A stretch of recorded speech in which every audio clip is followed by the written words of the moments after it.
Hello, everybody. Welcome back. How's everybody doing? Although, don't know how many people are going to be joining us today.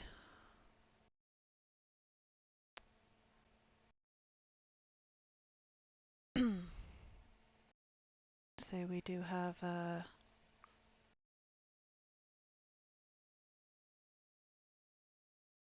pause the timer for right now.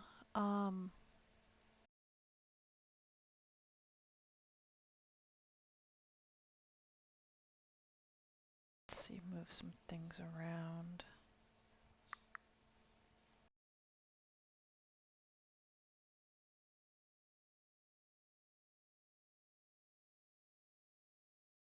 What's it for? Oh, okay.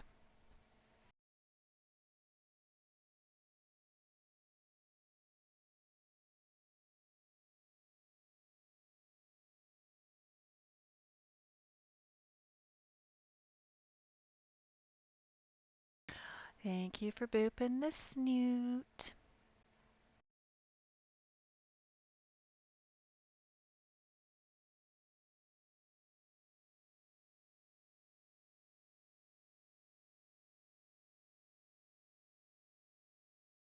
For 1 minute and I'll be ready to go. Thank you, sweetheart. Love you. Love you too. Okay, so now that I'm starting to get a tad situated.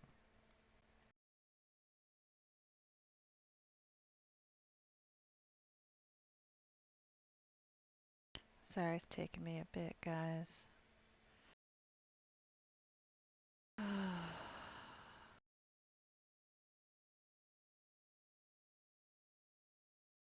But,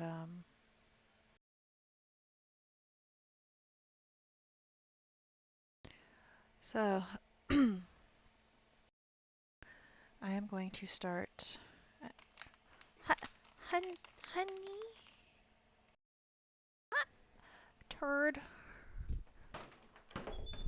honey. I love you. You need to cut the bag open,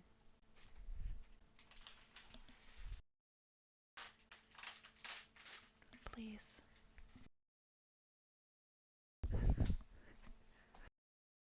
Okay.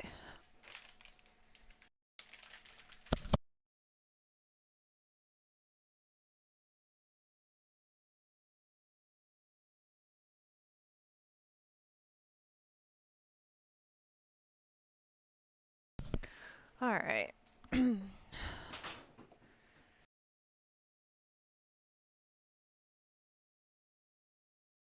I don't know what to do with it. My lovely husband has made me food and just delivered it and gone, here. I am having.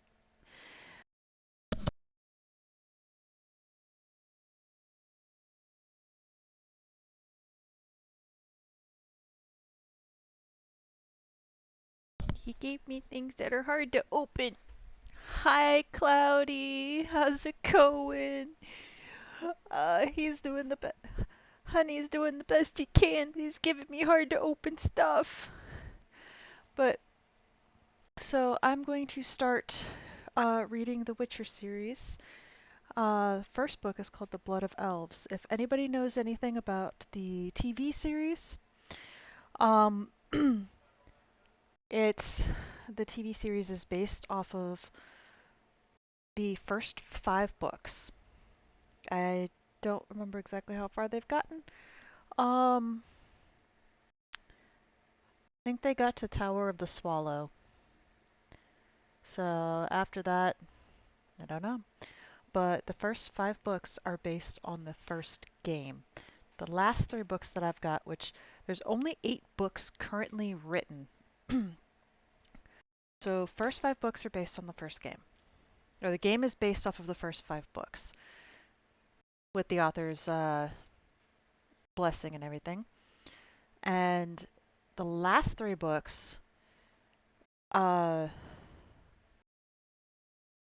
excuse me, last 3 books are the start of the second game.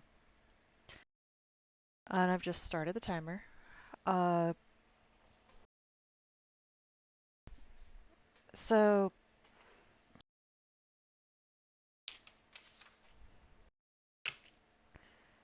um,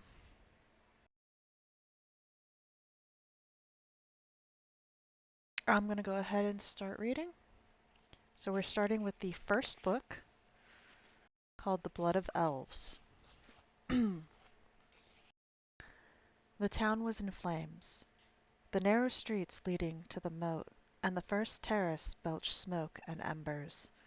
Flames devoured the densely clustered thatched houses and licked at the castle walls. From the west, from the harbor gate, the screams and clamor of vicious battle and the dull blows of a battering ram smashed against the walls grew even louder. Their attacks had surrounded them unexpectedly, shattering the barricades which had been held by no more than a few soldiers.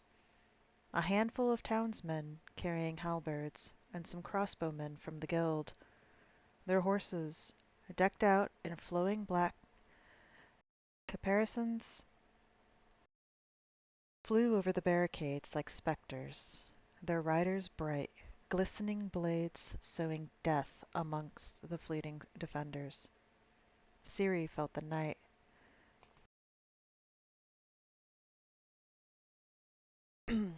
Ciri felt the knight who carried her before him on his saddle abruptly spur his horse.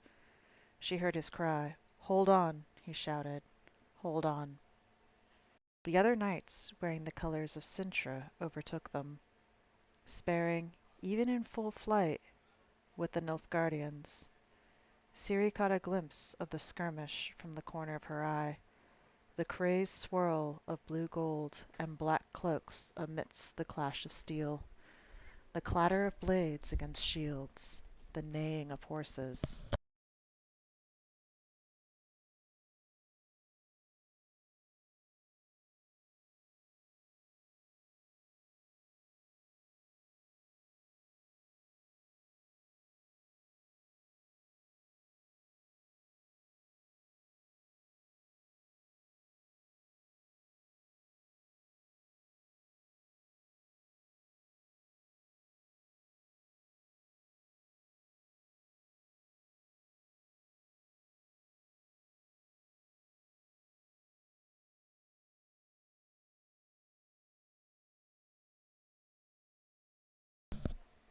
Sorry about that.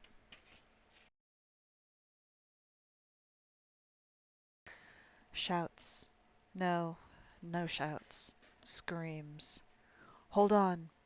Fear. With every jolt, every jerk, every leap of the horse's pain shot through her hands as she clutched at the reins. Her legs contracted painfully, unable to support. Her eyes watered from the smoke.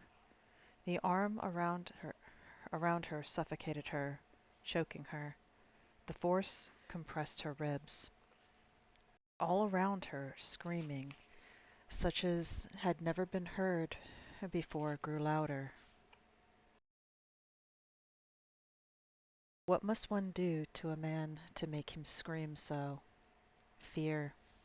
Overpowering, paralyzing, choking fear. Again, the clash of iron, the grunts and snorts of the horses. The houses whirled around her, and suddenly she could see windows belching fire where a moment before there'd been nothing but a muddy little street sown with corpses and cluttered with the abandoned possessions of the fleeing population. All at once, the knight at her back was racked by a strange wheezing cough. Blood spurted over the hands grasping the reins. More screams. Arrows whistled past. A fall, a shock, painful bruising against armor. Hooves pounded past her.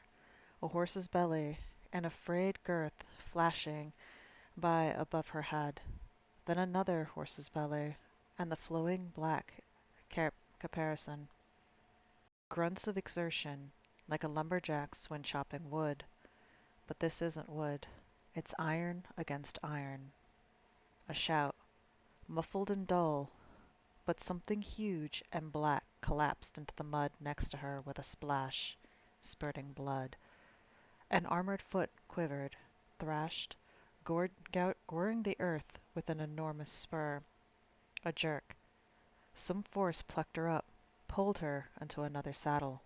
Hold on! Again, the bone-shaking speed, the mad gallop, arms and legs desperately searching for support. The horse rears. Hold on! There is no support. There is no, there is no, there is blood. The horse falls. It's impossible to jump aside. No way to break free, to escape the tight embrace of these chainmail-clad arms. There is no way to avoid the blood pouring onto her head and over her shoulders. A jolt, the squelch of mud, a violent collision with the ground, horrifically still after the furious ride. The horse's harrowing wheezes and squeals as it tries to regain its feet. The pounding of horseshoes, fetlocks and hooves flashing past, black caparisons and cloaks, shouting. The street is on fire, a roaring red wall of flame. Silhouetted before it, a rider towers over the flaming roofs, enormous. His black caparisoned horse prances, tossing its head, neighs. The rider stares down at her. Ciri sees his eyes gleaming through the slit in his huge helmet, framed by a bird of prey's wings. She sees the fire reflected in the broad blade of the sword held in his lowered hand. The rider looks at her. Ciri is unable to move. The dead man's motionless arms wrapped around her waist hold her down. She is locked in place by something heavy and wet with blood, something which is lying across her thigh, pinning her to the ground.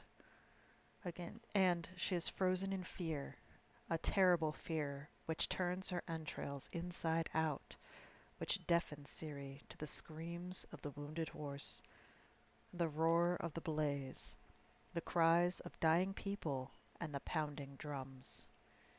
The only thing which exists, which counts, which still has any meaning, is fear. Fear embodied in the figure of a black knight wearing a helmet decorated with feathers frozen against the wall of raging red flames. The rider spurs his horse, the wings on his helmet fluttering as the bird of prey takes to flight, launching itself to attack its helpless victim, paralyzed with fear. The bird, or maybe the knight, screeches terrifyingly, cruelly, triumphantly. A black horse, black armor, a black flowing cloak, and behind this, flames, a sea of flames. Fear. The bird shrieks. The wings beat. Feathers slap against her face. Fear. Help. Why doesn't anyone help me? Alone. Weak. Helpless. I can't move. Can't force a sound from my constricted throat. Why does no one come to help me? I'm terrified. Eyes blaze through the slit in the huge winged helmet. The black cloak veils everything. Ciri! She woke, numb and drenched in sweat, with her scream. The scream which had woken her, still hanging in the air, still vibrating somewhere within her, beneath her breastbone and burning against her parched throat. Her hands ached, clenched around the blanket. Her back arched. Ciri, calm down. The night was dark and windy, the crows from the surrounding pine trees rustling steadily and melodiously, their limbs and trunks creaking in the wind. There was no malevolent fire, no screams, only this gentle lullaby. Beside her, the campfire flickered with light and warmth, its reflected flames glowing from harness buckles, gleaming red in the leather-wrapped and iron-banded hilt of a sword leaning against a saddle on the ground. There was no other fire. and no other iron. The hand against her cheek smelled of leather and ashes, not of blood. Geralt, it's just a dream, a bad dream. Ciri shuddered violently, curling her arms and legs up tight. A dream, just a dream. The campfire had already died down. The birch logs were red and luminous, occasionally crackling, giving off tiny spurts of blue flame which illuminated the white hair and sharp profile of the man wrapping a blanket and sheepskin around her. Geralt, I'm right here. Sleep, Ciri. You have to rest. We still have a long way ahead of us. I can hear music, she thought suddenly, amidst the rustling of the trees. There's music, lute music, and voices. The Princess of Cintra, a child of destiny, a child of elder blood, the blood of elves. Geralt of Rivia, the White Wolf, and his destiny. No, no, that's a legend, a poet's invention. The princess is dead. She was killed in the town streets while trying to escape. Hold on. Hold. Geralt? What, Ciri? What did he do to me? What happened? What did he do to me? Who? The knight. The black knight with feathers on his helmet. I can't remember anything. He shouted and looked at me. I can't remember what happened. Only that I was frightened. I was so frightened. The man leaned over her, the flame of the campfire sparkling in his eyes. They were strange eyes, very strange. Ciri had been frightened of them. She hadn't liked meeting his gaze. But that had been a long time ago. A very long time ago. I can't remember anything, she whispered, searching for his hand, as tough and coarse as raw wood. The Black Knight. It was a dream. Sleep peacefully. It won't come back. Ciri had heard such reassurances in the past. They had been repeated to her endlessly. Many, many times she had been offered comforting words when her screams had woken her during the night. But this time it was different. Now she believed it, because it was Geralt of Rivia, the White Wolf, the Witcher, who said it, the man who was her destiny, the one for whom she was destined. Geralt the Witcher, who had found her surrounded by war, death and despair, who had taken her with him and promised they would never part. She fell asleep, holding tight to his hand. The bard finished the song, tilting his head a little as he repeated the ballad's refrain on his lute, delicately, softly, a single note higher than the apprentice accompanying him. No one said a word. No one but the subsiding music and the whispering leaves and squeaking boughs of the enormous oak could be heard. Then, all of a sudden, a goat tethered to one of the carts which circled the ancient tree bleated lengthily. At that moment, as if given a signal, one of the men seated in the large semicircular audience stood up.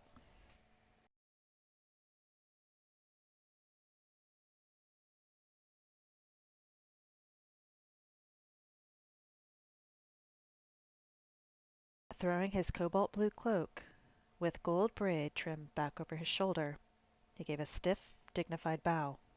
"Thank you, Master Dandelion," he said, his voice resonant without being loud.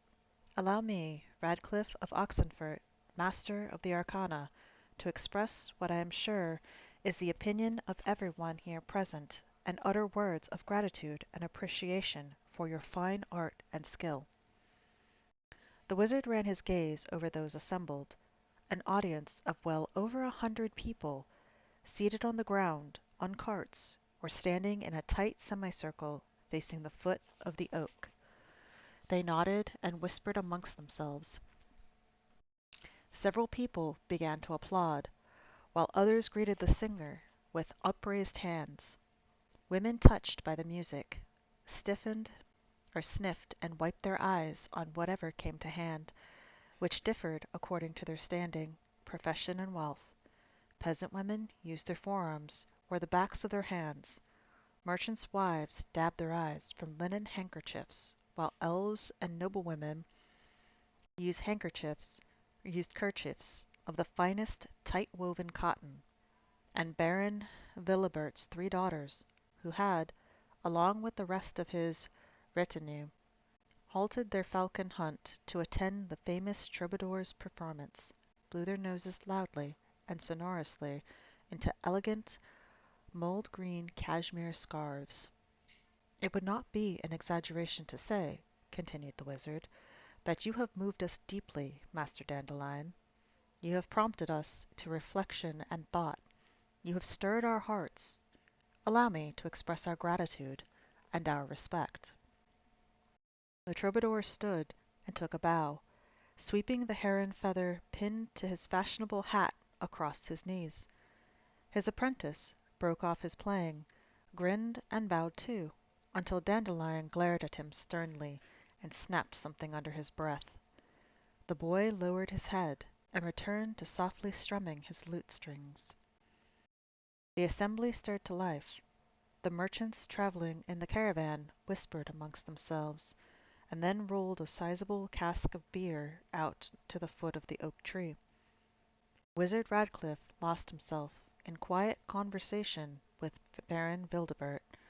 Having blown their noses, the Baron's daughters gazed at Dandelion in adoration, which went entirely unnoticed by the bard, engrossed as he was in smiling, winking, and flashing his teeth at a haughty, silent group of roving elves, and at one of them in particular, a dark-haired, large-eyed beauty sporting a tiny ermine cap. Dandelion had rivals for her attention. The elf, with her huge eyes and beautiful tourte hat, had caught his audience's interest as well, and a number of knights, students, and Goliards were paying court to her with their eyes. The elf clearly enjoyed the attention, picking at the lace cuffs of her chemise and fluttering her eyelashes. But the group of elves with her surrounded her on all sides, not bothering to hide their antipathy towards her admirers. The glade beneath Bleobaris, the great oak, was a place of frequent rallies, a well-known travelers' resting place and meeting ground for wanderers, and was famous for its tolerance and openness. The Druids protecting the ancient tree called it the seat of friendship, and willingly welcomed all comers. But even during an event as exceptional as the world-famous troubadour's just concluded performance, the travelers kept to themselves, remaining in clearly delineated groups. Elves stayed with elves. Dwarvish craftsmen gathered with their kin, who were often hired to protect the merchant caravans, and were armed to the teeth. Their groups tolerated, at best, the gnome miners and halfling farmers who camped beside them. All non-humans were uniformly distant toward humans. The humans repaid in kind, but were not seen to mix amongst themselves. Nobility looked down on the merchants and traveling salesmen with open scorn, while soldiers and mercenaries distanced themselves from shepherds and their reeking sheepskins. The few wizards and their disciples kept themselves entirely apart from the others, and bestowed their arrogance on everyone in equal parts. A tight-knit, dark, and silent group of peasants lurked in the background, resembling a forest with their rakes, pitchforks, and flails poking above their heads. They were ignored by all and sundry. The exception, as ever, was the children.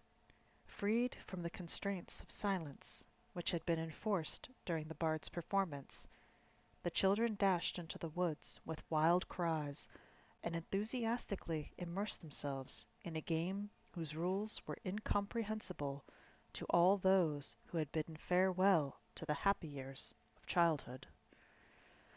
Children of elves, dwarves, halflings, gnomes, half-elves, quarter elves, and toddlers of mysterious provenance, neither knew nor recognized racial or social divisions. At least, not yet. Indeed, shouted one of the knights present in the glade, who was as thin as a bean-pole and wearing a red and black tunic emblazoned with three lions passant. The wizard speaks the truth. Dandelion's present, from whose ballad we ought to learn of love, not contention. Quite so. A short, fat priest with a face glistening with sweat seconded the druid. You look, but have no eyes. You listen, but have deaf ears, because divine love is not in you. You are like empty barrels.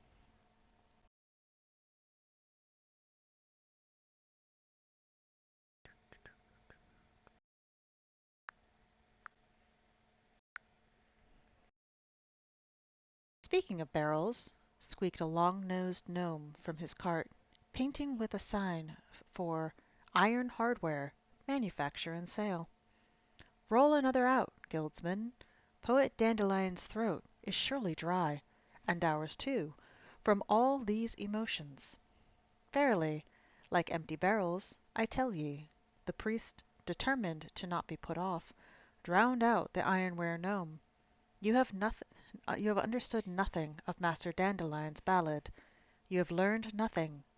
You did not see that these ballads speak of man's fate, that we are no more than toys in the hands of the gods, our lands no more than their playground.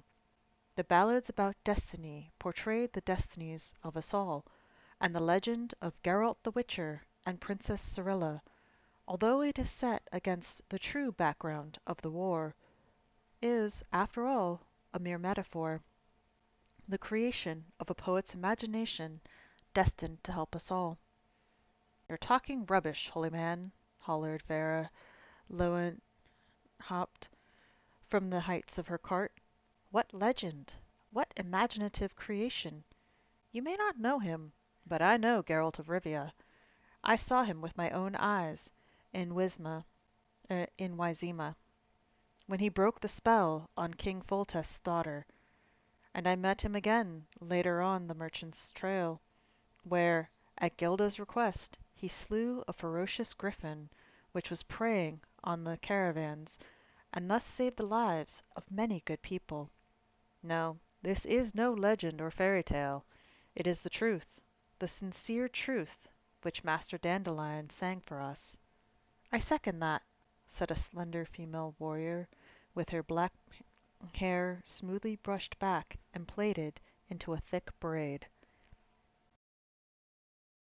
I, Rayla of Lyra, also know Geralt the White Wolf, the famous slayer of monsters, and I've met the enchantress, Lady Yennefer, on several occasions.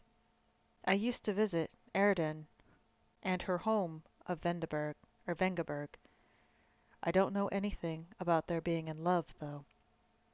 But it has to be true, the attractive elf in the ermine torque suddenly said in a melodious voice. Such a beautiful ballad of love could not but be true. It could not. Baron Villebert's daughters supported the elf and, as if on command, wiped their eyes on their scarves. Not by any measure. Honorable wizard, Vera Lowenhaupt turned to Radcliffe. Were they in love or not? Surely you know what truly happened to them. Yennefer and the Witcher. Disclose the secret. If the song says they were in love, replied the wizard, then that's what happened. And their love will endure down the ages. Such is the power of poetry. It is said, interrupted Baron Villebert, all of a sudden, that Yennefer of Vengerberg was killed on Sodden Hill. Several enchantresses were killed there. That's not true, said Donemere of Troy. Her name is not on the monument.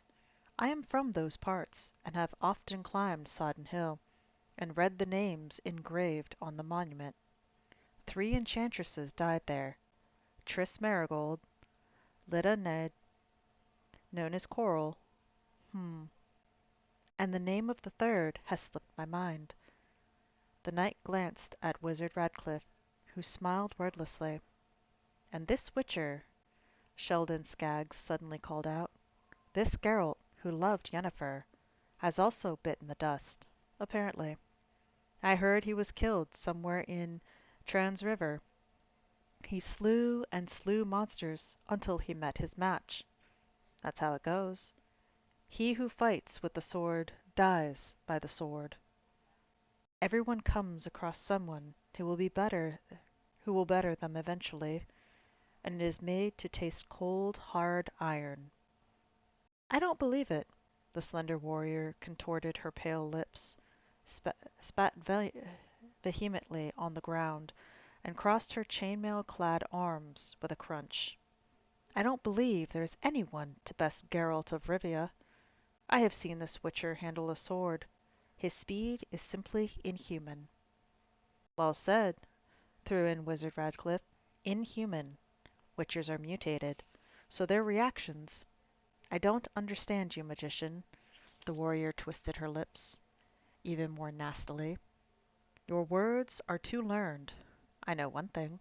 No swordsman I have ever seen can match Geralt of Rivia, the White Wolf, and so I will not accept that he was defeated in battle as the dwarf claims."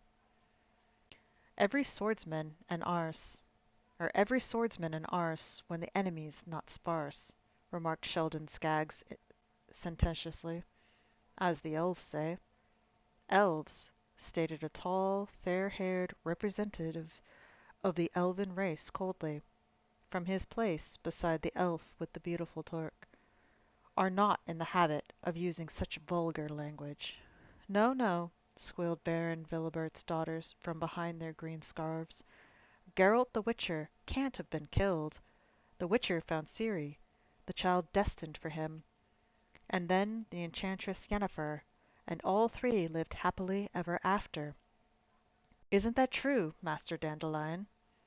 "'Twas a ballad, my noble young ladies," said the beer-parched gnome, manufacturer of iron wares, with a yawn. "Why, look for truth in a ballad. Truth is one thing, poetry another. Let's take this. What was her name? Ciri? The famous Child Surprise?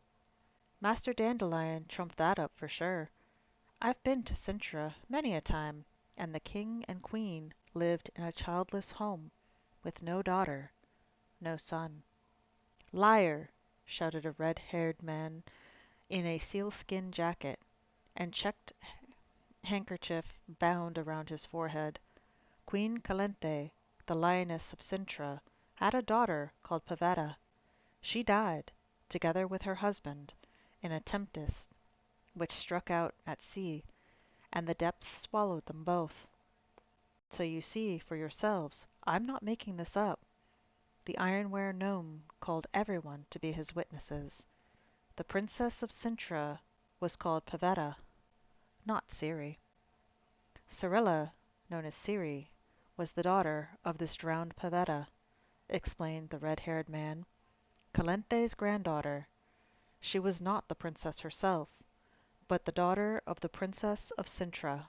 She was the child surprise destined for the Witcher, the man to whom, even before she was born, the queen had sworn to hand her granddaughter over to, just as Master Dandelion had sung. But the Witcher could neither find her nor collect her, and here our poet missed the truth." "Oh yes, he's missed the truth indeed," butted in a sinewy young man who, judging by his clothes, was a journeyman on his travels prior to crafting his masterpiece and passing his master's exams. "The Witcher's destiny bypassed him. Cyrilla was killed during the siege of Cintra."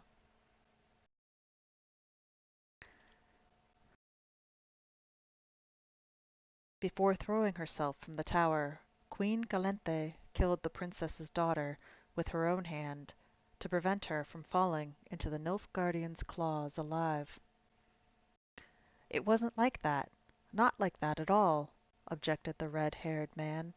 The princess's daughter was killed during the massacre while trying to escape from the town. One way or another, shouted Ironware, the Witcher didn't find Sorella. The poet lied. But lied beautifully, said the elf and the toque, snuggling up to the tall, fair-haired elf. It's not a question of poetry, but of facts, shouted the journeyman. I tell you, the princess's daughter died by her grandmother's hand. Anyone who's been to Cintra can confirm that. And I say she was killed in the streets trying to escape, declared the red-headed man.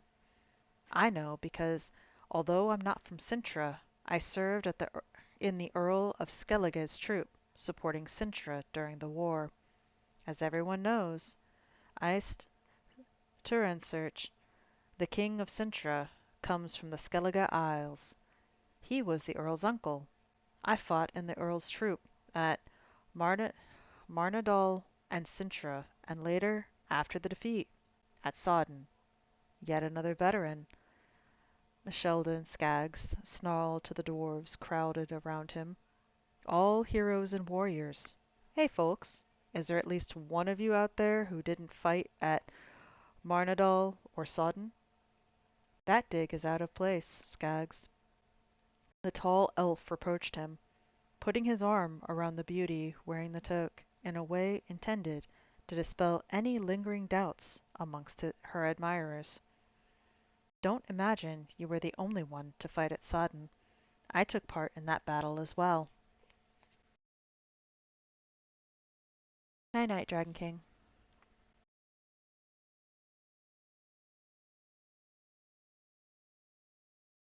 Oh, whose side, I wonder? Baron Bilibert said to Radcliffe in a highly audible whisper, which the elf ignored entirely. As everyone knows, he continued, sparing neither the Baron nor the wizard so much as a glance. Over 100,000 warriors stood on the field during the second battle of Sodden Hill, and of those, at least 30,000 were maimed or killed. Master Dandelion should be thanked for immortalizing this famous, terrible battle in one of his ballads. In both the lyrics and melody of his work, I heard not an exultation, but a warning. So I repeat, offer praise and everlasting renown to this poet for his ballad, which may, perhaps, prevent a tragedy as horrific as this cruel and unnecessary war from occurring in the future. Indeed, said Baron Vilibert, looking defiantly at the elf, you have read some very interesting things into this ballad, honored sir. An unnecessary war, you say? You'd like to avoid such a tragedy in the future, would you? Are we to understand that if the Nilfgaardians were to attack us again, you would advise that we capitulate, humbly accept the Nilfgaardian yoke? Life is a precious gift and should be protected, the elf replied coldly. Nothing justifies wide-scale slaughter and sacrifice of life, which is what the battles of Sodden were, both the battle lost and the battle won. Both of them cost the humans thousands of lives, and with them you lost imaginable potential. Elven prattle, snarled Sheldon Skaggs. Dim-witted rubbish. It was the price that had to be paid to allow others to live decently, in peace, instead of being chained, blinded, whipped, and forced to work in salt and sulphur mines. Those who died a heroic death, those who will now, thanks to Dandelion, live on forever in our memories, taught us to defend our own homes. Sing your ballads, Dandelion. Sing them to everyone. Your lesson won't go to waste, and it'll come in handy, you'll see. Because, mark my words, Nilfgaard will attack us again. If not today, then tomorrow. They're licking their wounds now, recovering. But the day when we'll see their black cloaks and feathered helmets again is growing ever nearer. Hey, Boo-Boo.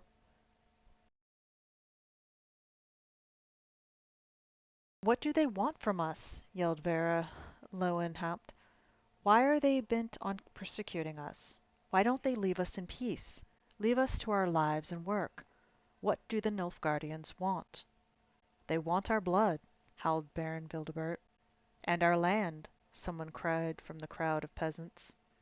And our women, chimed in Sheldon Skaggs with a ferocious glower. Several people started to laugh, as quietly and furtively as they could, even though the idea that anyone other than another dwarf would desire one of the exceptionally unattractive dwarf women was highly amusing. It was not a safe subject for teasing or jests, especially not in the presence of the short, stocky, bearded individuals whose axes and short swords had an ugly habit of leaping from their belts and into their hands at incredible speed.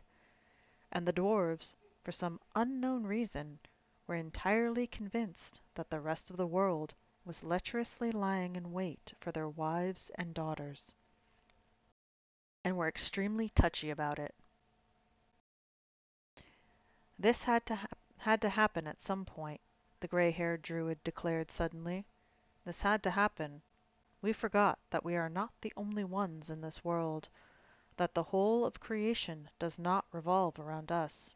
Like stupid, fat, lazy minnows in a slimy pond, we chose not to accept the existence of pike.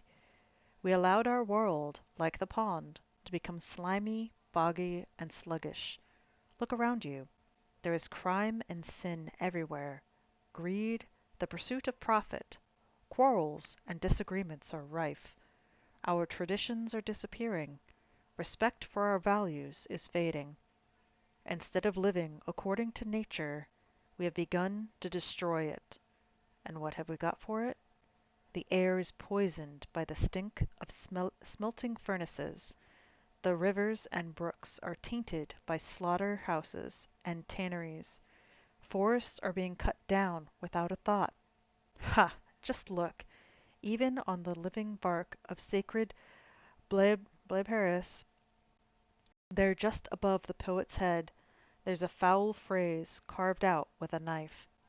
And it's misspelled at that, by a stupid, illiterate vandal. Why are you surprised? It had to end badly. Yes, yes, the fat priest joined in. Come to your senses, you sinners, while there is still time, because the anger and vengeance of the gods hangs over you. Remember Ithlin's oracle, the prophetic words describing the punishment of the gods reserved for a tribe poisoned by crime? The time of contempt will come, when the tree will loose its leaves, the bud will wither, the fruit will rot, the seed turn bitter, and the river valleys will run with ice instead of water. The white chill will come, and after it the white light, and the world will perish beneath blizzards. Thus spoke Cirrus Ithlin. And before this comes to pass, there will be visible signs. Plagues will ravish the earth. Remember, the Nilfgaard are our punishment from the gods. They are the whip with which the immortals will lash you sinners, so that you may— "Shut up, you sanctimonious old man!" roared Sheldon Skaggs, stamping his heavy boots. "Your superstitious rot make me sick. My guts are churning." "Careful, Sheldon," the tall elf cut him short with a smile. "Don't mock another's religion. It is not pleasant, polite, or safe." "I'm not mocking anything," protested the dwarf. "I don't doubt the existence of the gods, but it annoys me when someone drags them into earthy matters and tries to pull the wool over my eyes using the prophecies of some crazy elf. The Nilfgaardians are the instrument of the gods? Rubbish! Search back through your memories to the past, to the days of Desmod, Radowind, and Sambuck, to the days of Abrad, the old oak. You may not remember them, because your lives are so very short. You're like mayflies, but I remember, and I'll tell you what it was like in these lands just after you climbed from your boats on the Yaruga estuary and the Pontar Delta onto the beach. 3 kingdoms sprang from the 4 ships which beached on those shores. The stronger groups absorbed the weaker, and so grew, strengthening their positions. They invaded other territories, conquered them, and their kingdoms expanded, becoming ever larger and more powerful. And now the Nilfgaardians are doing the same, because theirs is strong and united, disciplined and tightly knit country. And unless you close ranks in the same way, Nilfgaard will swallow you as a pike does a minnow, just as this wide druid says. Just let them try. Donimir of Troy puffed out his emblazoned cheek, and shook his sword in its scabbard. We beat them hollow on Sodden Hill, and we can do it again. You're very cocksure, snarled Sheldon Skaggs. You've evidently forgotten, Sir Knight, that before the battle of Sodden Hill, the Nilfgaard had advanced across your lands like an iron roller, strewing the land between Marnadal and Trans River with the corpses of many a gallant fellow like yourself. And it wasn't loud-mouthed smart-arses like you who stopped the Nilfgaardians, but the united strengths of Temeria, Redania, Erdern, and Cadwin. Concord and unity, that's what stopped them. No, not just that, remarked Radcliffe in a cold, resonant voice. Not just that, Master Skaggs.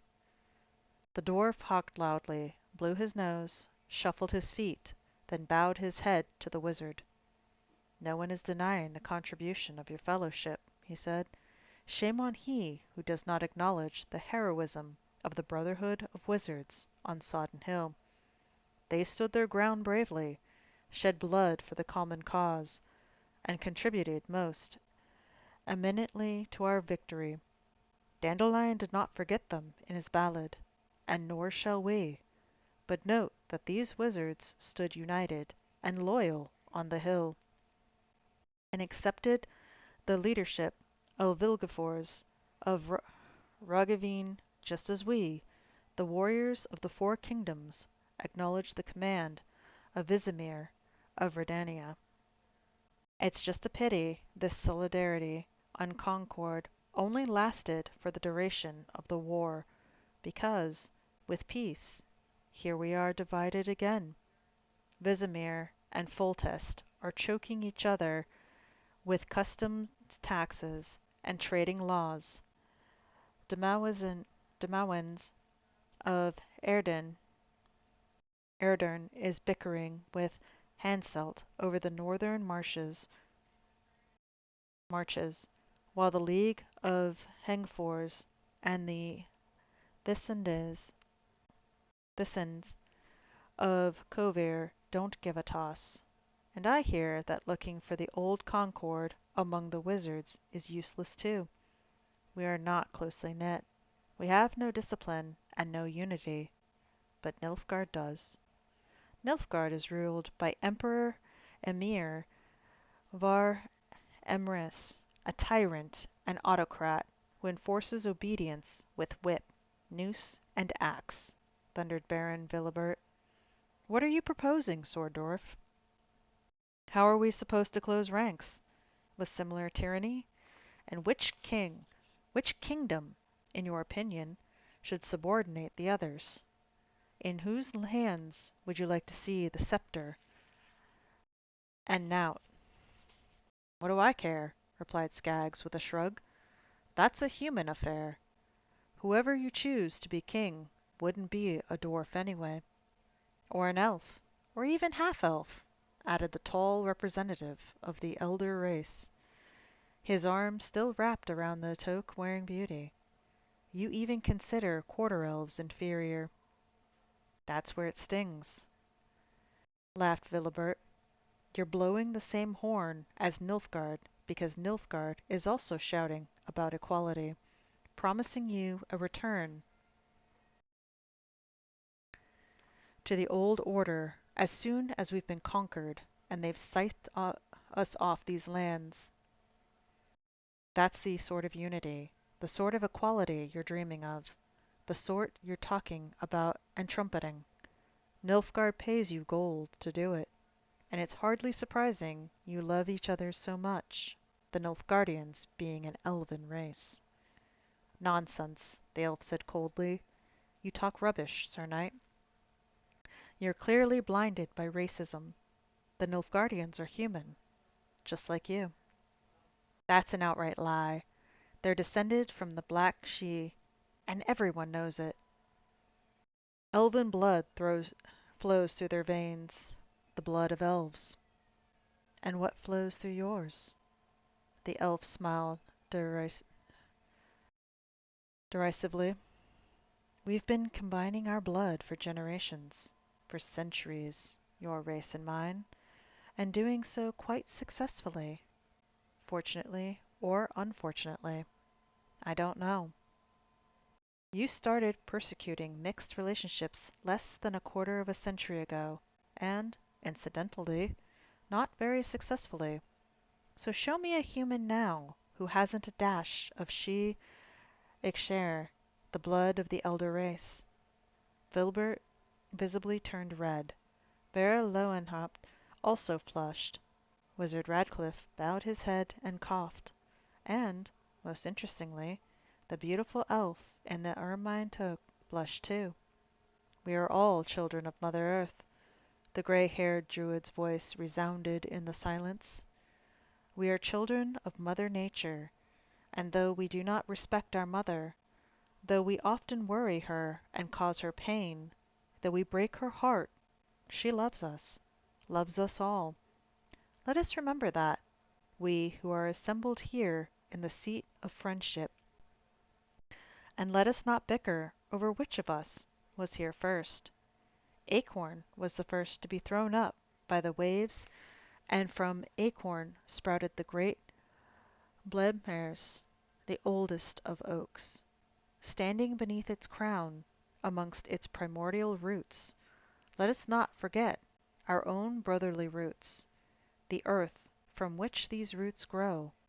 Let us remember the words of Poet Dandelion's song. Exactly, exclaimed Vera Lowenhart. Where is he? He's fled, ascertained Sheldon Skaggs, gazing at the empty place under the oak. Taken the money and fled without saying good-bye. Very elf-like. Dwarf-like, squealed Ironware. Human-like, corrected the tall elf, and the beauty in the toque rested her head against his shoulder. "Hey, minstrel," said Mamma Lanteri, striding into the room without knocking. The scents of hyacinths, sweat, beer, and smoked bacon wafting before her. "You've got a guest. Enter, noble gentleman." Dandelion smoothed his hair and sat up in the enormous carved armchair. The two girls sitting on his lap quickly jumped up, covering their charms and pulling down their disorganized clothes. The modesty of harlots, thought the poet, was not all a bad title for a ballad. He got to his feet, fastened his belt, and pulled on his doublet, all the while looking at the nobleman standing at the threshold. "Indeed," he remarked, "you know how to find me anywhere, though you rarely pick an opportune time. You're lucky I'd not yet decided which of these two beauties I prefer. And at your prices, Lanteri, I cannot afford them both." Mamma Lanteri smiled in sympathy and clapped her hands. Both girls, a fair-skinned, freckled islander and a dark-haired half-elf, swiftly left the room. The man at the door removed his cloak and handed it to Mamma along with a small but well-filled money-bag. "Forgive me, master," he said, approaching the table and making himself comfortable. "I know this is not a good time to disturb you, but you disappeared out from beneath the oak so quickly I did not catch up to you on the high road as I intended, and did not immediately come across your tracks in the this little town. I'll not take much of your time, believe me. They always say that, and it's always a lie, the bard interrupted us. Leave us alone, Nanteri, and see to it that we're not disturbed. I'm listening, sir.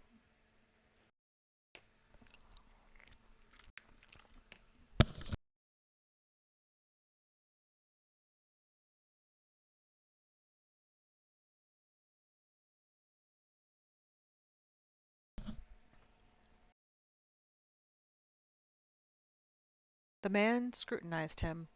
He had a dark, damp, almost tearful eyes, and pointed nose, and ugly, narrow lips. I'll come to the point without wasting your time, he declared, waiting for the door to close behind Mamma. Your ballads interest me, master. To be more specific, certain characters of which you sang interest me. I am concerned with the true fate of your ballad's heroes. If I am not mistaken, the true destinies of real people inspired the beautiful work I heard beneath the oak tree. I have in mind little Cinderella, or Cyrilla of Cintra, Queen Calente's granddaughter.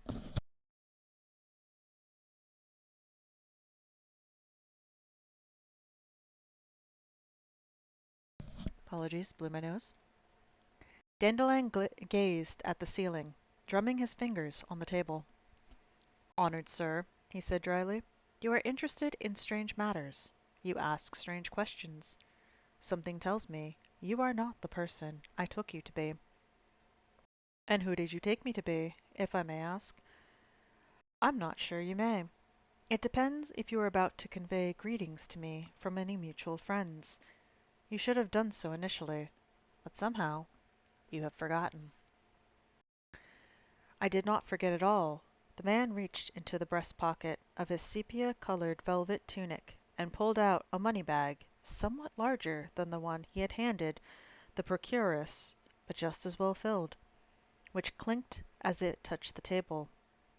We simply have no mutual friends, Dandelion.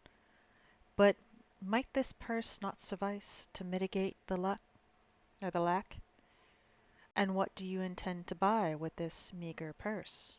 The troubadour pouted. Mamma Lanteri's entire brothel and all the land surrounding it? Let us say that I intend to support the arts, and an artist, in order to chat with the artist about his work. You love art so much, do you, dear sir? Is it so vital for you to talk to an artist that you press money on him before you've even introduced yourself, and, in doing so, break the most elementary rules of courtesy? At the beginning of our conversation, the stranger's dark eyes narrowed imperceptibly. My anonymity did not bother you.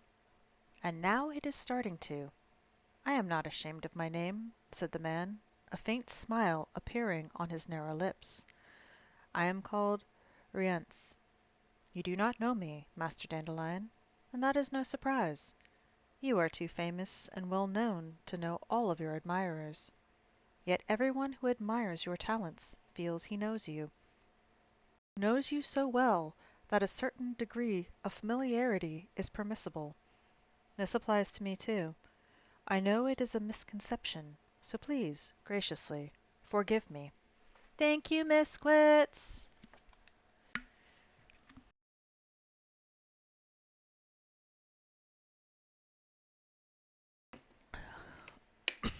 Excuse me.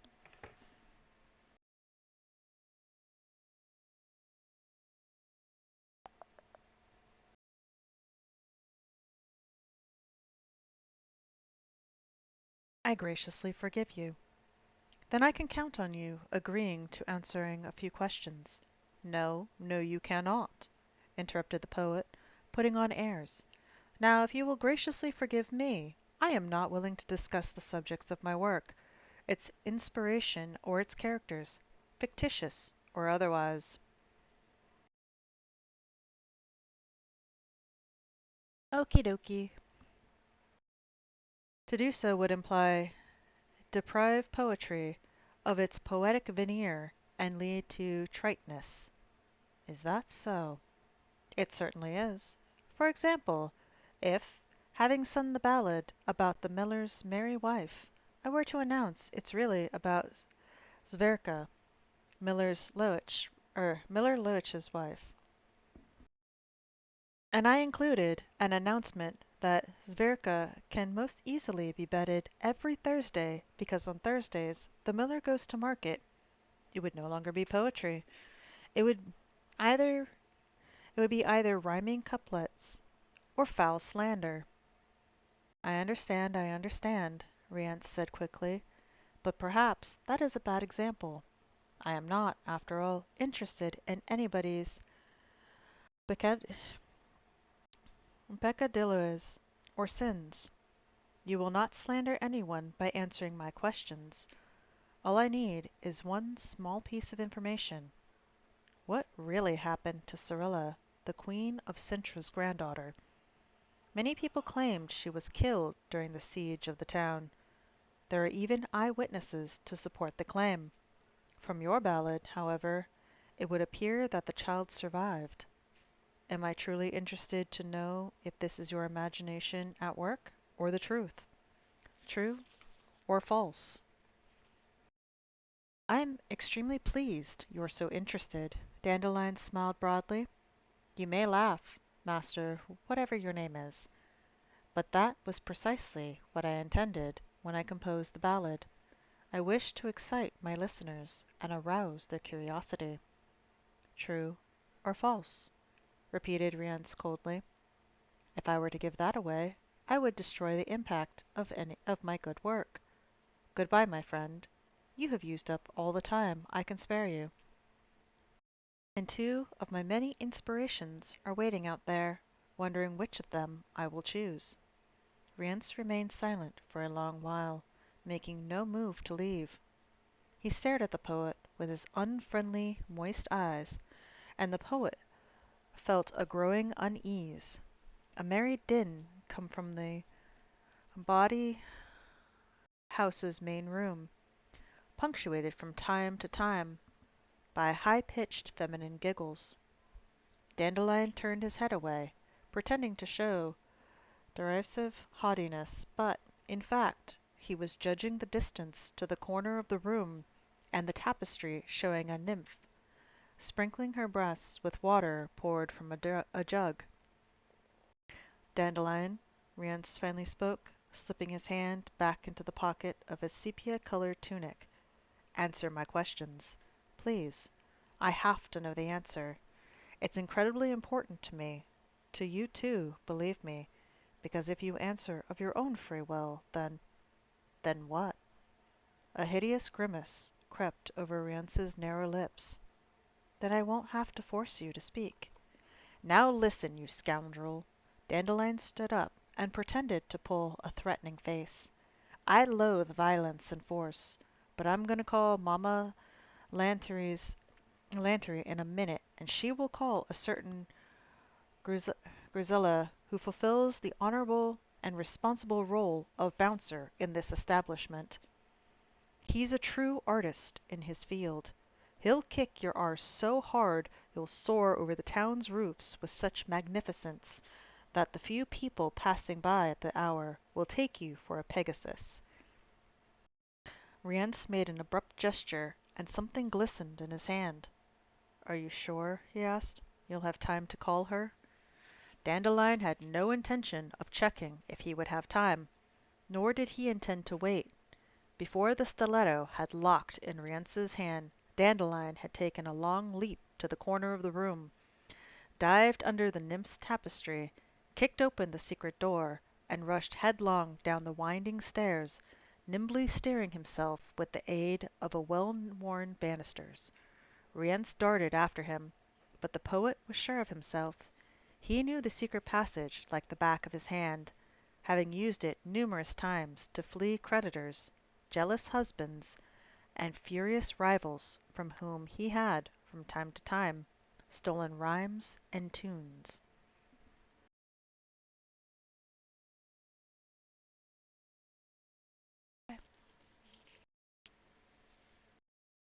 He knew that after the third turning he would be able to grope for a revolving door, behind which there was a ladder leading down to the cellar.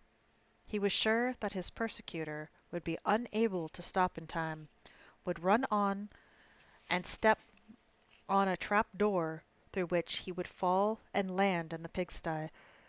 He was equally sure that, bruised, covered in crap, and mauled by pigs, his persecutor would give up the chase.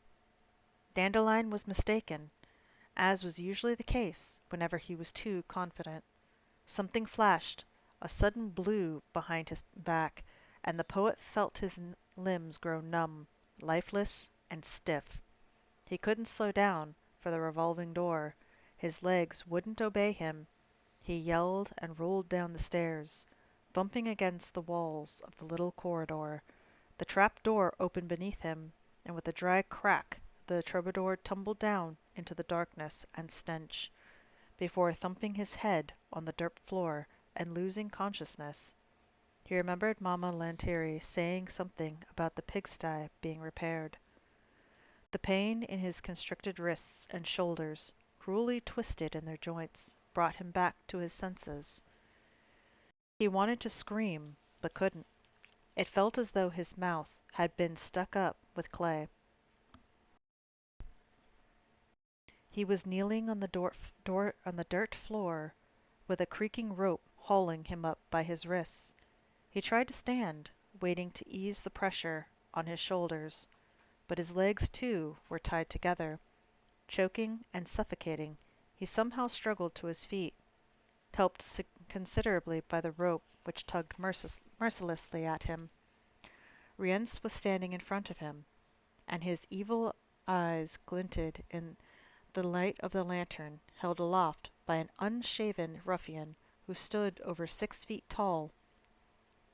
Another ruffian, probably no shorter, stood behind him. Dandelion could hear his breathing, and caught a whiff of stale sweat. It was the reeking man who tugged on the rope loomed over a roof beam and fastened to the poet's wrists. Dandelion's feet tore off the dirt floor. The poet whistled through his nose, unable to do anything more. Enough, Rience snapped at last. He spoke almost immediately. Yet it had seemed an age to Dandelion. The bard's feet touched the ground, but, despite his most heartfelt desire, he could not kneel again.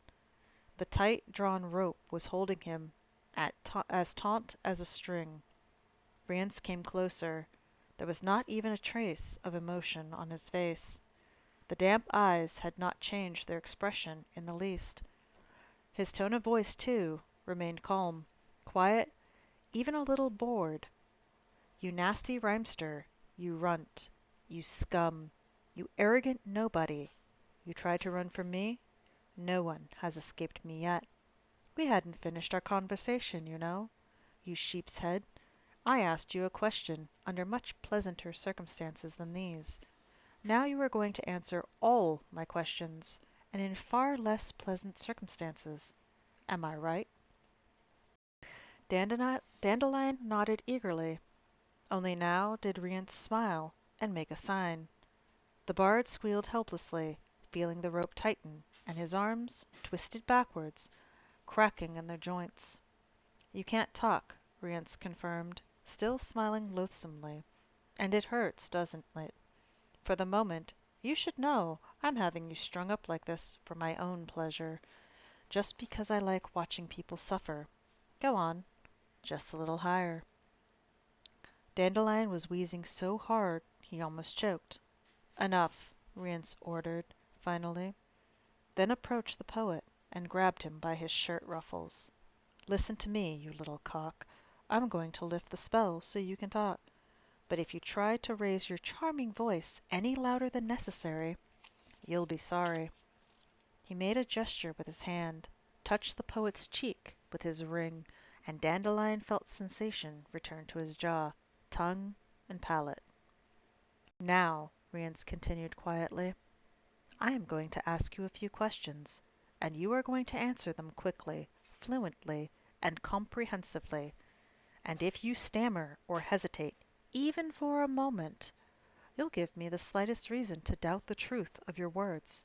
Then look down." Dandelion obeyed, and he discovered to his horror that a short rope had been tied to the knots around his ankles, with a bucket full of lime attached to the other end. "If I have you pulled any higher," Rience smiled cruelly, "and this bucket lifts with you, then you'll probably never repeat or regain the feeling in your hands. After that, I doubt you'll be able to play anything on a lute. I really doubt it. So I think you'll talk to me. Am I right?" Dandelion didn't agree because he couldn't move his head or find his voice out of sheer fright. But Rience did not seem to require confirmation. "It is to be understood," he stated, "that I will know immediately if you are telling the truth. If you try to trick me, I will realize straight away, and I won't be fooled by any poetic ploys or vague erudition. This is a trifle for me, just a paralyzing, or just as paralyzing you on the stairs was a trifle. So I advise you to weigh each word with care, you piece of scum. So, let's get on with it and stop wasting time. As you know, I'm interested in the heroine of your beautiful ballads, Queen Calanthe of Cintra's granddaughter, Princess Sorella, endearingly known as Ciri. According to eyewitnesses, this little person died during the siege of the town 2 years ago, whereas in your ballad you so vividly and touchingly described her meeting a strange, almost legendary individual, the Witcher, Geralt or Gerald. Leaving the poetic drivel about destiny and the decrees of fate aside, from the rest of the ballad it seems the child survived the Battle of Cintra in one piece. Is that true?" "I don't know," moaned Dandelion. "By all the gods, I'm only a poet. I've heard this and that and the rest." "Well?" "The rest I invented. Made it up. I don't know anything," the bard howled on seeing Rience give a sign to the reeking man and feeling the rope tighten. "I'm not lying." "True," Rience nodded. "You're not lying outright. I would have sensed it. But you are beating around the bush. You would have you wouldn't have thought the ballad up just like that, not without reason. And you do know the Witcher, after all. You have often been seen in his company. So talk, Dandelion, if you treasure your joints. Everything you know." "This Ciri," panted the poet, "was destined for the Witcher. She's a so-called child surprise. You must have heard it. The story's well known. Her parents swore to hand her over to the Witcher. Her parents are supposed to have handed the child over to the crazy mutant, that murderous mercenary." "You're lying, rhymester. Keep such tales for women." "That's what happened. I swear on my mother's soul," sobbed Dandelion. "I have it from a reliable source. The Witcher. Talk about the girl. For the moment I'm not interested in the Witcher. I don't know anything about the girl. I only know what the Witcher was going to fetch her from Cintra when the war broke out. I met him at the time. He heard about the massacre, about Calente's death, from me. He asked me about the child, the Queen's granddaughter, but I knew everyone in Cintra was killed. Not a single soul in the last bastion survived. Go on. Few metaphors. Fewer metaphors. More hard facts. When the Witcher learned of the massacre and fall of Cintra, he forsook his journey. We both escaped north. We parted ways in Hangfors, and I haven't seen him since. But because he talked, on the way, a bit about this Ciri, or whatever her name is, and about destiny, well, I made up this ballad. I don't know any more, I swear." Rience scowled at him. "And where is this Witcher now?" he asked. "This hired monster murderer, this poetic butcher who likes to discuss destiny. I told you, the last time I saw him—" "I know what you said," Rience interrupted. "I listened carefully to what you said. And now you're going to listen carefully to me. Answer my questions precisely. The question is, If no one has seen Geralt, or Gerald, the Witcher, for over a year, where is he hiding? Where does he usually hide? I don't know where it is, the troubadour said quickly. I'm not lying. I really don't know.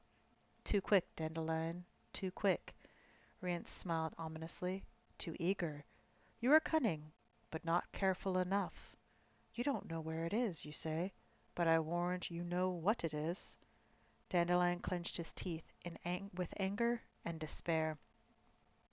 Well, Rience made a sign to the reeking man. Where is the Witcher hiding? What is this place called? The poet remained silent. The rope tightened, twisting his hands painfully, and his feet left the ground. Dandelion let out a howl, brief and broken, because Rience's wizardly ring immediately gagged him. Higher, higher. Rience rested his hands on his hips. You know, Dandelion, I could use magic to sound out your mind, but it's exhausting. Besides, I like seeing people's eyes pop out of their sockets from pain. And you're going to tell me anyway.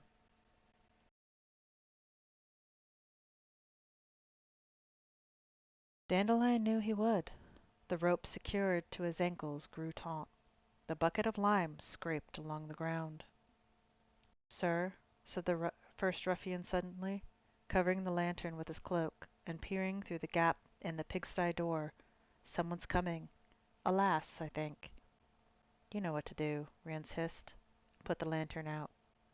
The reeking man released the rope, and Dandelion tumbled inertly to the ground, falling in such a way that he could see the man with the lantern standing at the door, and the reeking man, a long knife in his hand, lying in wait on the other side. Light broke in from the bawdy house, through gaps in the planks, and the poet heard the singing and hubbub. The door to the pigsty creaked open, revealing a short figure wrapped in a cloak, wearing a round, tightly fitting cap. After a moment's hesitation, the woman crossed the threshold.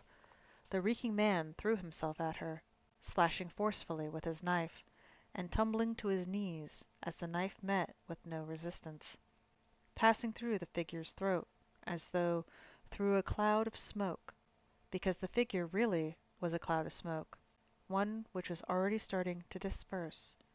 But before it completely vanished, another figure burst into the pigsty, indistinct, dark, and nimble as a weasel. Dandelion saw it throw a cloak at the lantern man, jump over the reeking one, saw something glistening in its hand, and heard the reeking man wheeze and choke savagely. The lantern man disentangled himself from the cloak, jumped, took a swing with his knife. A fiery lightning bolt shot from the dark figure with a hiss, slapped over the tough's face and chest with a crack, and spread over him like flaming oil. The ruffian screamed piercingly, and the grim reek of burning meat filled the pigsty. Then Rience attacked. The spell he cast illuminated the darkness with a bluish flash, in which Dandelion saw a slender woman wearing men's clothes, gestic- gest- gesticulating strangely with both hands. He only glimpsed her for a second before the blue glow disappeared, with a bang and a blinding flash. Rience fell back with a roar of fury, and collapsed into the wooden pigsty walls, breaking them with a crash.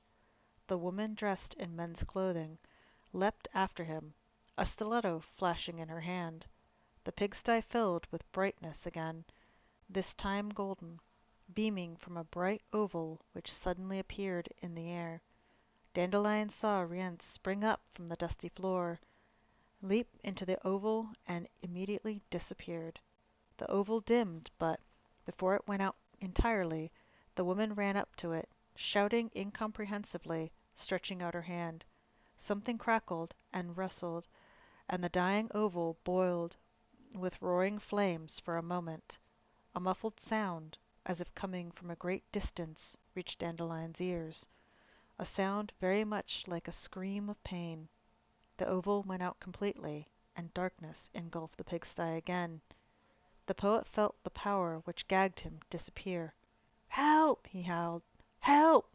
"Stop yelling, Dandelion," said the woman kneeling next to him, and slicing through the knots with Rience's stiletto. "Yennefer, is that you? Surely you're not going to say you don't remember how I look, and I'm sure my voice is not unfamiliar to your musical ear. Can you get up? They didn't break any bones, did they?" Dandelion stood with difficulty, groaned and stretching his aching shoulders. "What's with them?" He indicated the bodies lying on the ground. "We'll check." The enchantress snicked the stiletto shut. "One of them should still be alive. I have a few questions for him." "This one," the troubadour stood over the reeking man, "probably still lives." "I doubt it," said Yennefer indifferently. "I severed his windpipe and carotid artery. There might still be a murmur in him, but not for long." Dandelion shuddered. "You slashed his throat?" "If, out of inborn caution, I hadn't set an illusion first, I would be the one laying here now. Let's look at the other one. Bloody hell! Such a sturdy fellow, and he still couldn't take it. Pity, pity. He is dead too? He couldn't take the shock. I fried him a little too hard. See, even his teeth are charred. What's the matter with you, Dandelion?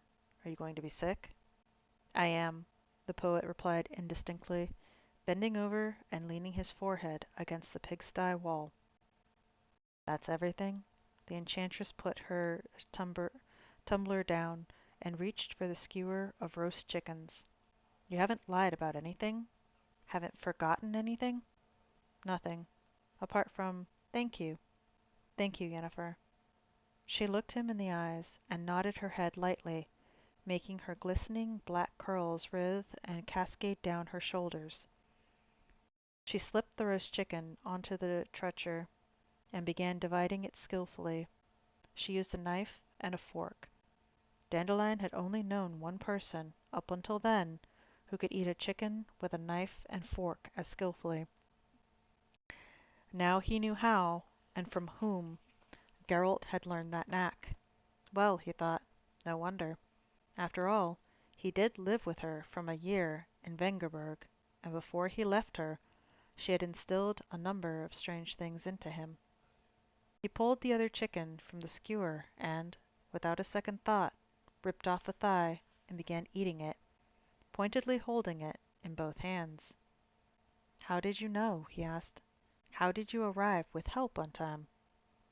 "I was beneath Blaeparis during your performance. I didn't see you. I didn't want to be seen.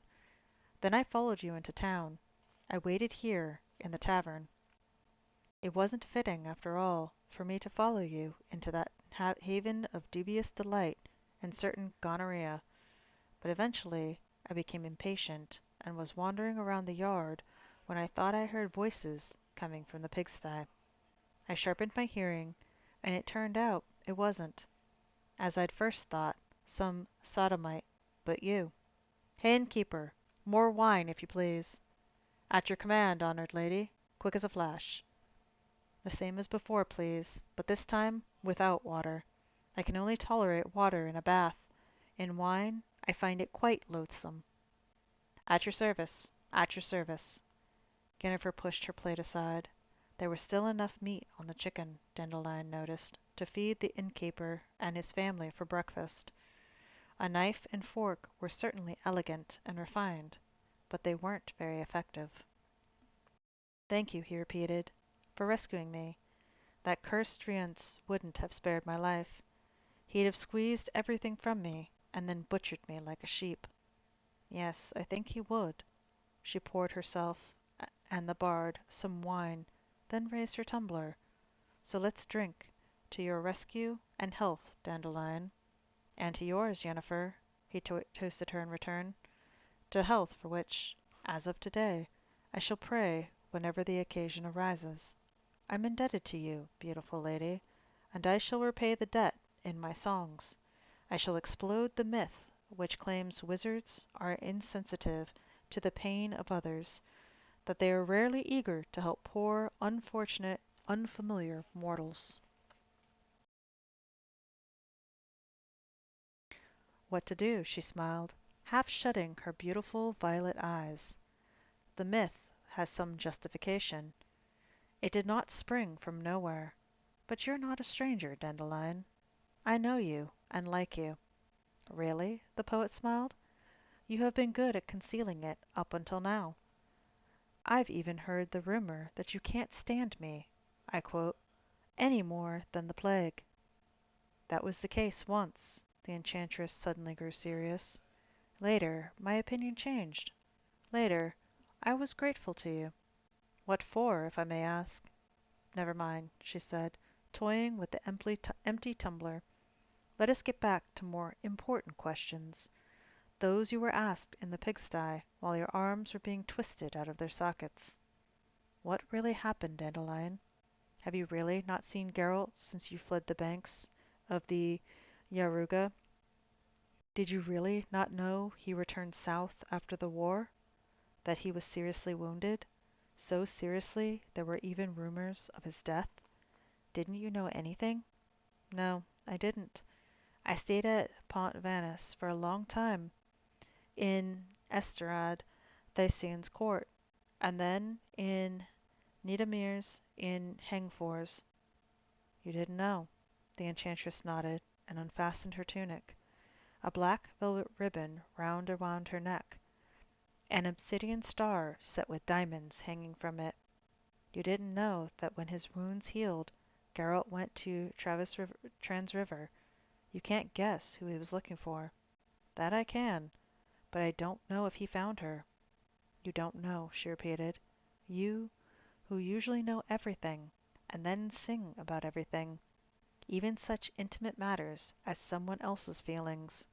I listened to your ballads beneath Blaebner's dandelion. You dedicated a good few verses to me. Poetry, he muttered, staring at the chicken, has its rights. No one should be offended. Hair like a raven's wing, as a storm in the night, quoted Yennefer with exaggerated emphasis, and in the violet eyes sleep lightning bolts. Isn't that how it went? That's how I remembered you. The poet smiled faintly. May the first who wishes to claim the description is untrue throw the first stone. Only I don't know, the enchantress pinched her lips together. Who gave you permission to describe my internal organs? How did it go? Her heart, as though a jewel, adorned her neck, hard as if of diamond made, as a diamond so unfeeling, sharper than obsidian, cutting. Did you make that up yourself? Or perhaps— her lips quivered, twisted. Or perhaps you listened to someone's confidences and grievances. Hmm. Dandelion cleared his throat and veered away from the dangerous subject. Tell me, Yennefer, when did you last see Geralt?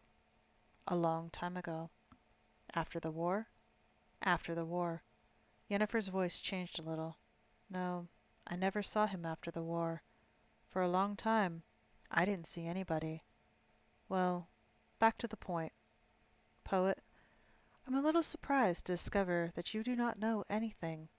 You have not heard anything, and that, in spite of this, someone searching for information picked you out to stretch over a beam. Doesn't that worry you? It does. Listen to me, she said sharply, banging her tumbler against the table. Listen carefully.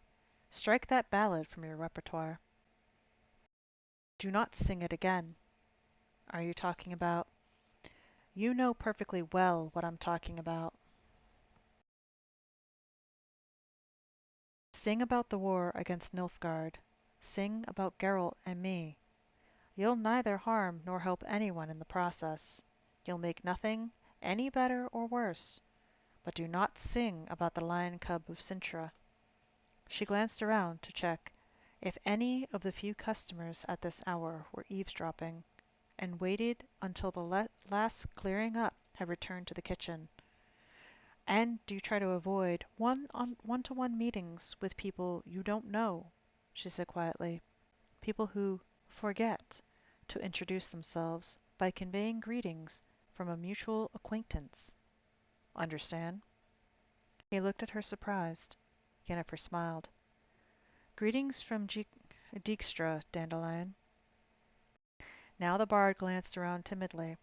His astonishment must have been evident and his expression amusing, because the sorceress allowed herself a quiet, derisive grimace. "While we are on the subject," she whispered, leaning across the table, "Dijkstra is asking for a report. You're on your way back from Verdun, and he's interested in hearing what's being said at King Ervil's court. He asked me to convey that this time your report should be to the point, detailed, and under no circumstances in verse." "Prose, Dandelion, prose." The poet swallowed and nodded. He remained silent, pondering the question. But the enchantress anticipated him. "Difficult times are approaching," she said quietly. "Difficult and dangerous. A time of change is coming. It would be a shame to grow old with the uncomfortable conviction that one had nothing to ensure that these changes are for the better. Don't you agree?" He agreed with a nod and cleared his throat. "Yennefer, I'm listening, poet." "Those men in the pigsty. I would like to know who they were, what they wanted, who sent them. You killed them both, but rumor has it you can draw information even from the dead. And doesn't rumor always also that it, have it that necromancy is forbidden by edict of the chapter? Let it go, Dandelion. Those thugs probably didn't know much anyway. The one who escaped, he's another matter. Rience. He's a wizard, wasn't he?" "Yes, but not a very proficient one. Yet he managed to escape from you. I saw how he did it. He teleported, didn't he? Doesn't that prove anything?" "Indeed it does. That someone helped him. Rience has neither the time nor the strength to open an oval portal suspended in the air. A portal like that is no joke. It's clear that someone else opened it. Someone far more powerful. That's why I was afraid to chase him, not knowing where I would land. But I sent some pretty hot stuff after him.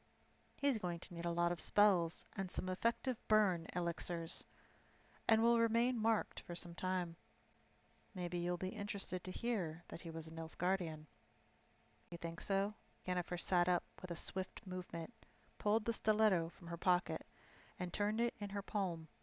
"A lot of people carry Nilfgaardian knives now. They're comfortable and handy. They can even be hidden in a cleavage.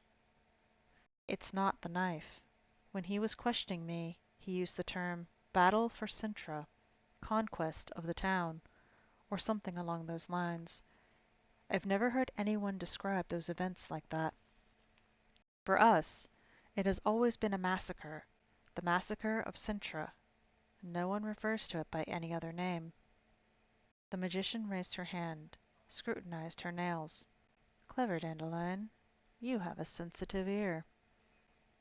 I wonder which profession you have in mind."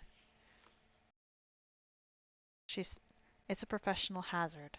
I wonder which profession you have in mind." She smiled coquettishly. "But thank you for the information. It was valuable." "Let it be," he replied with a smile, "my contribution to making changes for the better. Tell me, Yennefer, why is Nilfgaard so interested in Geralt and the girl from Cintra?" "Don't stick your nose into that business." She suddenly turned serious. "I said you were to forget you ever heard of Calente's granddaughter." "Indeed you did. But I'm not searching for a subject for a ballad." "What the hell are you searching for, then? Trouble?" "Let's take it," he said quietly, resting his chin on his clasped hands and looking the enchantress in the eyes. "Let's take it that Geralt did, in fact, find and rescue the child. Let's take it that he finally came to believe in the power of destiny, and took the child with him. Where to? Rience tried to force it out of me with torture. But you know, Yennefer. You know where the Witcher is hiding. I do. And you know how to get there. I know that too. Don't you think he should be warned? Warned that the likes of Rience are looking for him and the little girl? I would go, but I honestly don't know where it is. The place whose name I prefer not to say. Get to the point, Dandelion. If you know where Geralt is, you ought to go and warn him. You owe him that, Yennefer. There was, after all, something between you. Yes, she acknowledged coldly. There was something between us. That's why I know him a bit. He does not like having help imposed on him, and if he was in need of it, he would seek it from those he could trust. A year has gone by since those events, and I've not had any news from him. As for our debt, I owe him exactly as much as he owes me, no more and no less. So I'll go then. He raised his head high. Tell me. I won't, she interrupted. Your cover's blown, Dandelion. They might come after you again. The less you know, the better. Vanish from here. Go to Redenia, to Dijkstra and Philippa Eilhart. Stick to Visimir's court. And I warn you once more, forget the lion cub of Cintra. Forget about Ciri. Pretend you have never heard the name. Do as I ask. I wouldn't like anything bad to happen to you. I like you too much. Owe you too much. You've said that already. What do you owe me, Yennefer? The sorceress turned her head away, did not say anything for a while. You traveled with him, she said finally. Thanks to you, he was not alone. You were a friend to him. You were with him. The bard lowered his eyes. He didn't get much from it, he muttered. He didn't get much from our friendship. He had little but trouble because of me. He constantly had to get me out of some scrap. Help me.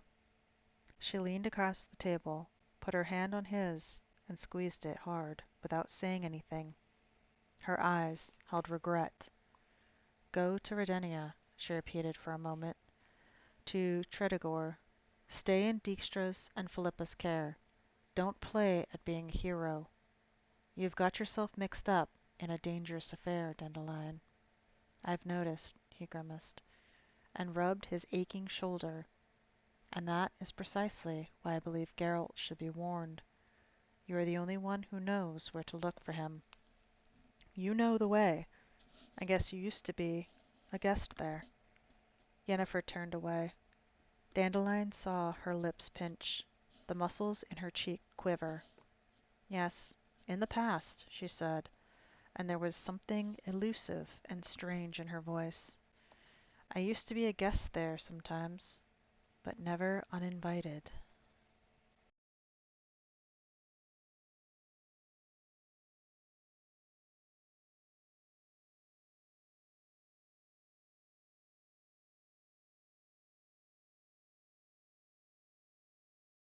The wind howled savagely, rippling through the grasses, growing over the ruins, rustling in the hawthorn bushes and tall nettles. Clouds sped across the sphere of the moon, momentarily illuminating the great castle, drenching the moat and few remaining walls in a pale glowing undulating with shadows, and revealing mounds of skulls baring their broken teeth and staring into nothingness through the black holes of their eye sockets. Ciri squealed sharply and hid her face in the Witcher's cloak. The mare, prodded on by the Witcher's heels, carefully stepped over a pile of bricks and passed through the broken arcade. Her horseshoes, ringing against the flagstones, awoke weird echoes between the walls, muffled by the howling gale. Ciri trembled, digging her hands into the horse's mane. I'm frightened, she whispered. There's nothing to be frightened of, replied the Witcher, laying his hand on her shoulder. It's hard to find a safer place in the whole world. This is Kaer Morhen, the Witcher's Keep. There used to be a beautiful castle here, a long time ago." She did not reply, bowing her head low. The Witcher's mare, called Roach, snorted quietly, as if she, too, wanted to reassure the girl. They immersed themselves in a dark abyss, in a long, unending black tunnel dotted with columns and arcades. Roach stepped confidently and willingly, ignoring the impenetrable darkness, and her horseshoes rang brightly against the floor. In front of them, at the end of the tunnel, a straight, vertical line suddenly flared with a red light. Growing taller and wider, it became a door beyond which was a faint glow, the flickering brightness of torches stuck in iron mounts on the wall. A black figure stood framed in the door, blurred by the brightness. "Who comes?" Ciri heard a menacing, metallic voice which sounded like a dog's bark. "Geralt?" "Yes, Eskel, it's me. Come in." The Witcher dismounted, took Ciri from the saddle, stood her on the ground, and pressed a bundle into her little hands, which she grabbed tightly, only regretting that it was too small for her to hide behind completely. "Wait here with Eskel," he said. "I'll take Roach to the stables." "Come into the light, laddie," growled the man called Eskel. "Don't lurk in the darkness." Ciri looked up at his face and barely restrained her frightened scream. He wasn't human. Although he stood on two legs, although he smelled of sweat and smoke, although he wore ordinary human clothes, he was not human. No human can have a face like that, she thought. "Well, what are you waiting for?" repeated Eskel. She didn't move. In the darkness she heard the clatter of Roach's horseshoes grow fainter. Something soft and squeaking ran over her foot. She jumped. "Don't loiter in the dark, or the rats will eat your boots." Still clinging to her bundle, Ciri moved briskly toward the light. The rats bolted out from beneath her feet with a squeak. Eskel leaned over, took the package from her, and pulled back her hood. "A plague on it," he muttered. "A girl. That's all we need." She glanced at him, frightened. Eskel was smiling. She saw that he was human after all, that he had an entirely human face, deformed by a long, ugly, semicircular scar running from the corner of his mouth across the length of his cheek up to the ear. "Since you're here, welcome to Kaer Morhen," he said. "What do they call you?" "Ciri," Geralt replied for her, silently emerging from the darkness. Eskel turned around.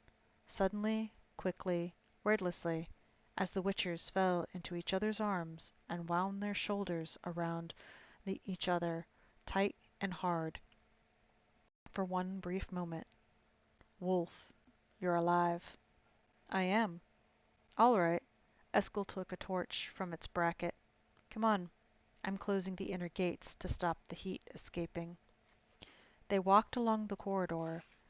There were rats here, too. They fitted under the walls, squeaked from the dark abyss, from the branching passages, and skittered before the swaying circle of light thrown by the torch. Ciri walked quickly, trying to keep up with the men. "Who's wintering here, Eskel, apart from Vesemir?" "Lambert and Cohen." They descended a steep and slippery flight of stairs. A gleam was visible below them. Ciri heard voices, detected the smell of smoke. The hall was enormous, and flooded with light from a huge hearth roaring with flames, which was being sucked up into the heart of the chimney. The center of the hall was taken up by an enormous heavy table. At least 10 people could sit around that table. There were three. 3 humans. 3 Witchers, Ciri corrected herself. She saw nothing but their silhouettes against the fire in the hearth. Greetings, Wolf. We've been waiting for you. Greetings, Vesemir. Greetings, lads. It's good to be home again. Who have you brought us? Geralt was silent for a moment, then put his hand on Ciri's shoulder and lightly pushed her forward. She walked awkwardly, hesitantly, huddled up and hunched, her head lowered. I'm frightened, she thought. I'm very frightened.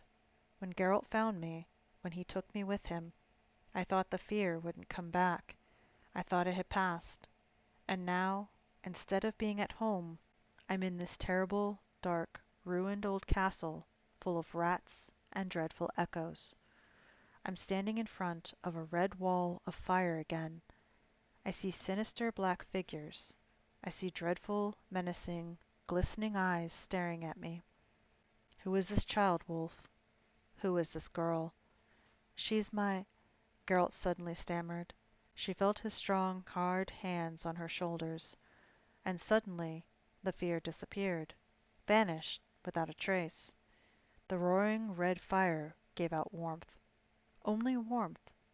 The black silhouettes were the silhouettes of friends, carers. Their glistening eyes expressed curiosity, concern, and unease. Geralt's hands clenched over her shoulders. She's our destiny.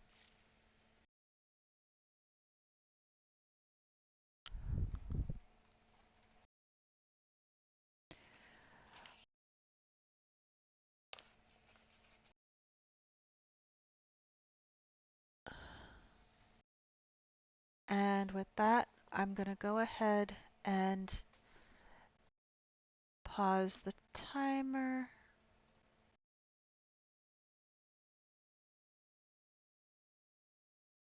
And I am going to end here. Alright, guys, that is going to be it for tonight. And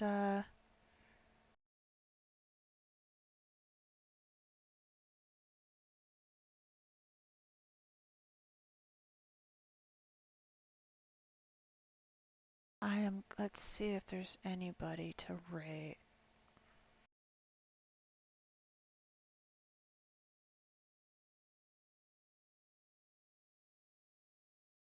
Let's raid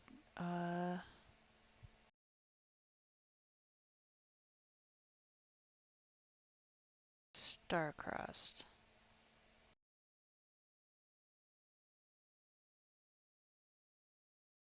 Okay, let's see. Just gonna copy.